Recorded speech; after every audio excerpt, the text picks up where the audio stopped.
My next question was, you have a brother or a male cousin, and all of a sudden he's about to get married, and then upon the marriage, you find out that the woman that he's going to marry has severely lied to him and underrepresented herself with the number of sexual partners she has. That wouldn't set off any alarm bells to you at all?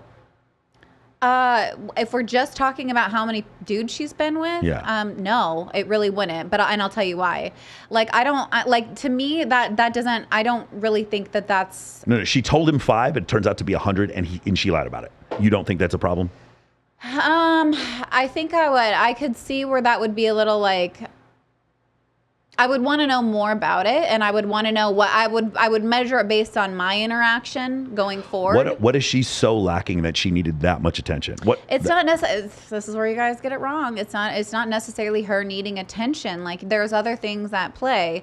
I mean, validate. Like, and look, I actually agree with a lot of red pill stuff when it comes to this, because a lot, like, validation is a big thing, and you've got these pick me people and all that, right? So I'm with you when it comes to stuff like that, but you're making an assumption that that's why that's happening. Sometimes, let's say it's healthy. Let's say her necessity to have multiple sexual partners totally comes from a healthy place. She just really enjoys sex. She's a fitness model, and she has high testosterone, and she loves sex. I think in general, that's still more likely. She's still more likely to cheat on me. She's still more likely to leave me. That's actually not the number one reason why, and we kind of went over that earlier. That is not the number one reason why. It's like, if you're a good partner, a good husband, she's probably going to be more faithful to you.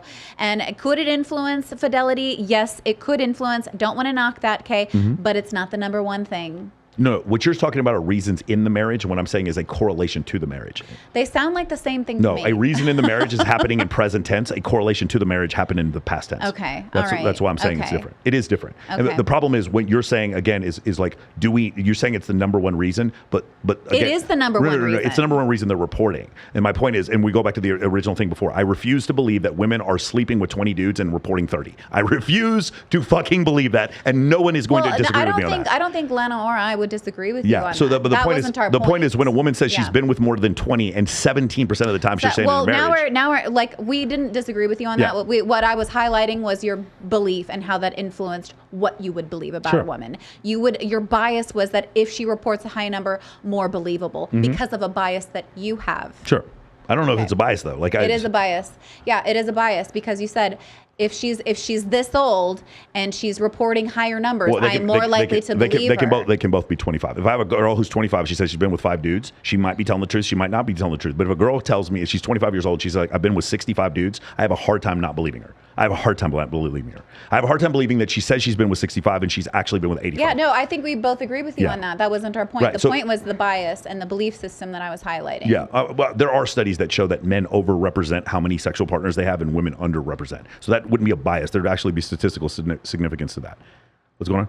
Oh, we're at time already. Okay, so the point I'm trying to make is, like, nobody, like, okay, I'm gonna get in trouble. I love you, honey, my girlfriend. Slutty women are fucking awesome. They're great. I have so many positive interactions throughout my life with women who have been with lots of dudes. I don't give a fuck. And I'm not even saying having sex with them. I have as a show, some of the girls on my show, they're porn stars. They're the funnest, most fucking fun people I've ever had. I've had half a dozen porn stars on my podcast. I am not judging them for who they are as people, number one. Number two, if a woman does heart surgery on one of my family members and she does a heart transplant and saves my daughter or my niece's life, that woman has incredible value to the world. But that value to the world has nothing to do with her sexual attractiveness or whether or not someone should date her. Those are two different things. Her personal self-worth, or her self-worth or her worth to the planet, and her sexual market value are two completely different things. That's this point I want to make. But I am saying that there is a statistically significant correlation to, if she has been with a lot of dudes, then when she may get married, she may continue to want to be with a lot of dudes. And that's the point. That's the only point I'm trying to make. She's not wrong for that. Go ahead. Why don't you cheat on your girlfriend? Because I love her. She's great. And also we have sex with women together. So that's part of the reason why. So that doesn't, just because you have sex with women together doesn't mean you don't want to have sex with women outside of her. For sure. But the difference is this, right? So my integrity. Have you ever cheated on your girlfriend? No. My integrity. Why won't you? Because well, I get everything I need. It's terrific.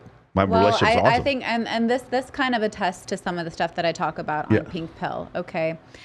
because I think men do value relationships. Yes. I think do. it's not just all about looks and attraction, Sure. even though I know that that's important. It's It important starts to that way. women. It can start that way, Yeah, and I know that's important, but I think women really do look for a lot of value in women outside of sexual attractiveness, outside of your body count, outside of how many partners you have. Sure. And one thing that I want my viewers to consider is this. It's possible that he really just loves her and gives a fuck about her body No, count. I totally agree You know? that may be the case. And that's most likely probably the case. But what I want to say is he loves her in spite of the fact that she may have a body count. Yeah, And he yeah. he So wasn't informed about it. So right, which means love really kind of, that's the ruler of the day. Do you know your girlfriend's body count? Absolutely, yeah. This And is you believe her? Yeah, I do. Why? 'Cause she was 20 when I met her. That's why. So? Yeah, no, I mean, is I'm there like people. I've been having there- sex since I was 15. Is there a possibility she's lying? There's a possibility I'm lying too. Yeah, for sure. There's a possibility my name isn't really Michael Sartain. So There then is why a don't you possibility. have a bias just because you're in love? What do you mean have a bias? You don't have a bias to her just because you're in love. I knew what her body count was before I fell in love with her, though. But you believe her, and according to what we said God, earlier, if you're in get your what you're saying. 30s and and you have 60, you believe the negative over believing what a woman has a lower body count. If your argument is it's more likely she could not be telling the truth because Yeah. she told me a number so low as opposed to telling me a high number, you're correct. Yeah. But at the same time, like I have talked to her family. I have a pretty clear understanding. Again, you're right. She could be lying, but I have a pretty clear understanding of what her dating history was. How though? Because she's gone through every single one So of them. what's with her me. body count? I'm not telling that. You can have But Kylie on there. you're a public figure. No, but Woo, Lana, I see where you're going with this. but You're a public figure. I think we're allowed to yeah, know what Kylie's body count is. But number one, she isn't, and number two, I didn't tell you what the number is for you to contradict it. That's the difference. But that's why we're talking about it. Yes.